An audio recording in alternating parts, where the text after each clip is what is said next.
देवकर दुर्ग बेमेतरा मार्ग ओवरब्रिज सुरही नदी के ऊपर ये नया निर्माणाधीन पुल है। और देखिए सुरही नदी का हाल। आज ये नदी खुद अपने अस्तित्व के लिए तरस रहा है।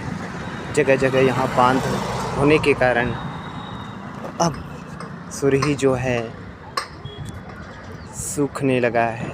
नाम मात्र ही पानी रह गया है इसमें। ये है देवकर नगर पंचायत, जो कि बहुत ही प्रसिद्ध है, विशेषकर इस सुरही नदी के कारण।